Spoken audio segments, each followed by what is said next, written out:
Mga bossing, magandang araw po sa inyong lahat. Merry Christmas po and Happy New Year. Sa video pong ito po yung full review bago natin ihatid yung Honor Type Jeep sa Kapas Tarlac. Bali, pakikita ko po sa inyo yung mga ginamit natin na accessories tsaka pyesa. Simulan po natin dito sa kanyang bumper. Yung bumper niya po, crown.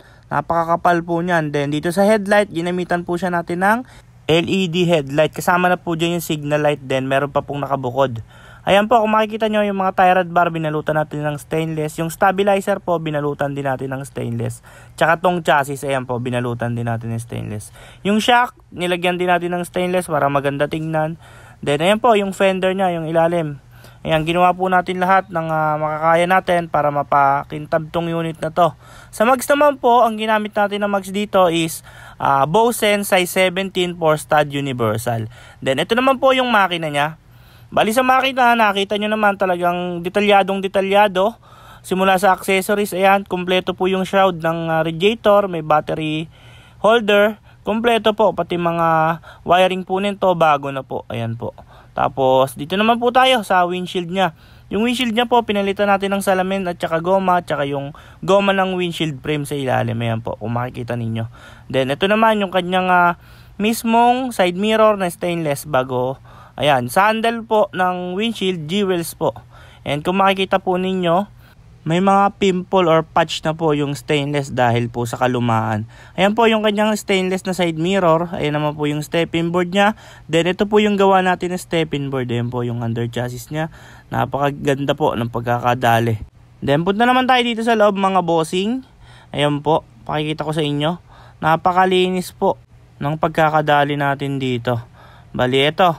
Simulan natin dito sa kanyang mismong loob, ayan, sa passenger.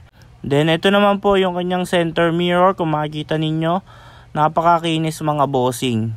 Tapos lipat naman tayo dito sa kanyang upholstery. Yung upholstery niya po, isa po to sa maganda dito. Dahil kakaiba yung kanyang mismong ceiling or yung kisame. Ayan, yung seatbelt niya, kompleto po to. Kabilaan yan, may safety handle.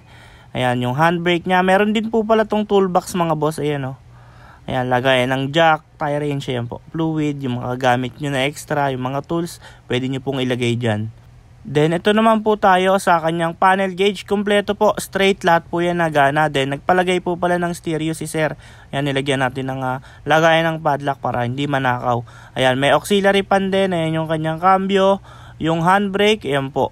Kumpleto po siya ng accessories. Then punta naman po tayo dito sa likod na bahagi. Ayan, sa ilalim po ng bangko, dyan po natin inilagay yung speaker para tago. Ayan po yung loob niya mga bossing. Bali, nandun sa likod yung trapal nito. Ayan, sa likod ng upuan.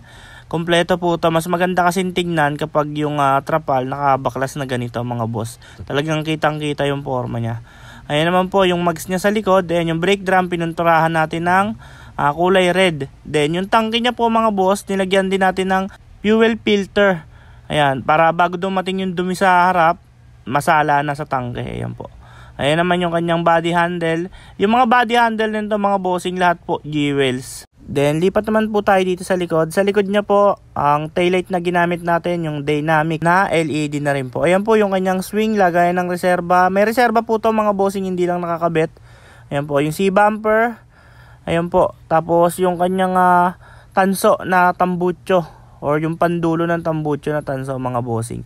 Ayan naman po yung side view niya. Napakagandang tingnan mga bossing. O, talagang cool na cool ka dito tingnan kapag nakasakay kasi sobrang astig at sobrang presko na rin mga boss. Ayan o. Ayan mga boss. Ayos na ayos tong unit na to. Pamali-malengke mga boss. Panggamit sa araw-araw. Panghatid ng estudyante. Bali, dito naman tayo sa driver side. Ayan, naka-electronic power steering po pala to mga bossing. Then, ayan naman yung kanyang mga hanging pedal. Kung makikita ninyo, classic na rin po yan. Then, ito naman yung kanyang side mirror sa driver side. Ayan, napakaliwalas tignan mga bossing. Oh. Ayan po. Then, yung wiper arm nya, nakakuha tayo ng stainless. Ayan, magandang tingnan mga boss. Bali, yun lamang po mga bossing. Sa magtatanong po pala ng presyo kung magkano ang inabot, bali 270,000 po. Ayan, sa mga gusto naman po ng Honor Type Jeep, tawag lang po kayo sa number na nasa screen. Ayan po. Tapos ipipin ko rin po yung Facebook page namin para madali nyo kaming makontak at makausap. Bali dumating na rin po pala yung convoy natin. Ayan si Alila Jeepney. Ayan po yung magiging ka-convoy natin papunta ng Tarlac. Ayan naman po yung lagi natin ginagamit kapag maghahatid tayo ng sasakyan kung saan-saan. Ayan po. Napakakinis niya mga bossing. Bali yun lamang po mga boss. Bali antayin nyo sa next video yung paghahatid namin nito sa bago niyang may-ari. Bali, yun lamang po mga bossing. Bago nyo po lisanin yung video ito, huwag nyo po kalimutang i-click ang subscribe button at i-on ang notification bell para lagi kayong updated sa mga video na ilalabas namin tungkol sa Honor Type Jeep.